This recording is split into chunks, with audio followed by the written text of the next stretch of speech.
We're talking about a massive shift in who holds power in the world. A whole new kind of empire is rising up. And you know what? It doesn't need armies or land. Welcome to the age of digital empires.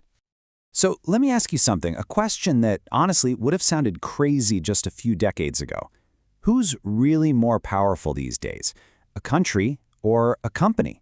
And the thing is, the answer's getting seriously blurry. Okay, just to put this into perspective, think about Apple. We're talking a market value of around $3 trillion. That makes it richer than the economies of pretty much 96% of the world's countries. And it's not just about the cash, right? This is about real-world influence, massive resources, and a reach that spans the entire globe. So with all that economic muscle, these companies are building something that looks an awful lot like a new kind of country. So how do they actually govern these digital nations of theirs? Let's dive in and find out.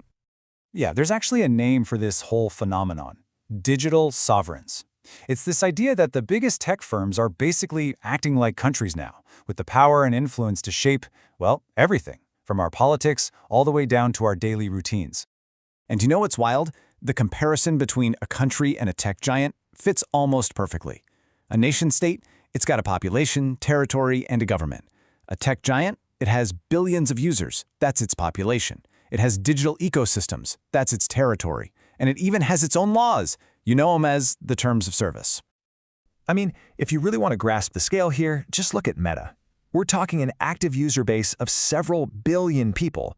That's a population bigger than any single country on the planet. All of them living within Meta's digital borders. Just wrap your head around that for a second. And their territory, well, it's not land you can walk on. It's the digital plumbing and foundation that our whole modern world depends on. I'm talking about things like Amazon Web Services, Google Search, the App Store. They literally control the digital ground beneath our feet. And boy, do they use their money to govern. Just last year, in 2023, companies like Meta and Amazon dropped tens of millions of dollars on lobbying in the US alone. See, they're not just following the rules, they're spending big bucks to write the rules, just like a foreign country would to push its own agenda. It's incredible, really. They have all the tools of a government. They write their own laws, we just call them community standards. They have their own courts, like Meta's famous oversight board. They even conduct their own diplomacy, meeting with presidents and prime ministers. And their intelligence agencies, well, with all the data they collect, they have capabilities that some national spy agencies could only dream of. Okay, so we had these huge, powerful digital empires. But for all their power in the virtual world, it all comes crashing down without one tiny physical thing. And that one thing has become maybe the most critical piece of technology on the entire planet. So that's the big question, isn't it? What is all this digital power actually built on? What's the physical bedrock that makes any of this stuff possible? The answer, in a word, is the semiconductor. That tiny little chip, it's the brain inside literally every piece of modern electronics. It's the physical heart beating inside Google's servers, inside your iPhone. And here's the kicker, it's designed by these digital empires, sure, but it's made by someone else. This little chip is the absolute bedrock of our digital world. So, a super quick history lesson. This whole thing kicked off with the invention of the transistor, way back in 1947. That led to the explosion of Silicon Valley in the 70s, which was the center of the universe for innovation. But today, the story's totally changed. The most important part of the whole process, actually making the most advanced chips, is dominated by one single company, TSMC, in Taiwan. And having so much power concentrated in one single place, in one company, well, it's turned these tiny little chips into the main event of a huge global power struggle. This is literally the fight for the future we're talking about.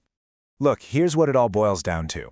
The supply chain for the most important chips in the world is concentrated in one spot, and that is dangerously fragile. This isn't just some boring economic problem, it's a massive geopolitical weak spot, and it's causing some serious tension between the world's biggest powers. Don't believe me? Just look at the numbers. When we talk about the most advanced chips, you know, the ones that power AI and supercomputers, a single company in Taiwan, TSMC, makes over 90% of them. Over 90%. To have one company control that much of such a vital resource, it's completely unheard of. And that kind of dependence creates some huge vulnerabilities. There's this great quote from Chris Miller's book, Chip War. that says China now spends more money importing chips than it does importing oil. Think about that. More than oil. That means their biggest ambitions in AI, in their military, are all completely dependent on a supply chain that they do not control. So what happens? A brand new kind of arms race kicks off. The US is scrambling, trying to lock down its own supply chains. China is just throwing billions and billions of dollars at its own chip industry to try and catch up. And right in the middle of this whole mess, Taiwan, one of the most sensitive, most dangerous geopolitical flashpoints on the globe. And this, right here, is where our two stories smash into each other.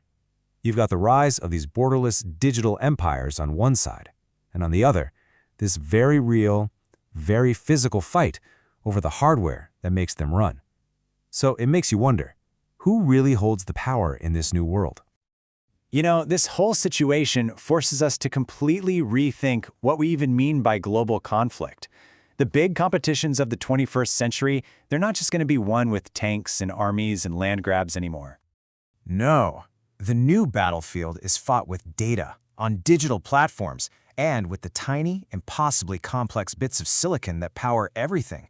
Today, real power flows through fiber optic cables and is literally etched onto microchips. And so that leaves us with one last really big question to chew on. In a world where these digital sovereigns basically run our online lives, while actual countries are fighting over the physical stuff that makes it all work, what does it even mean to be a citizen anymore? And maybe more importantly, who do you really answer to?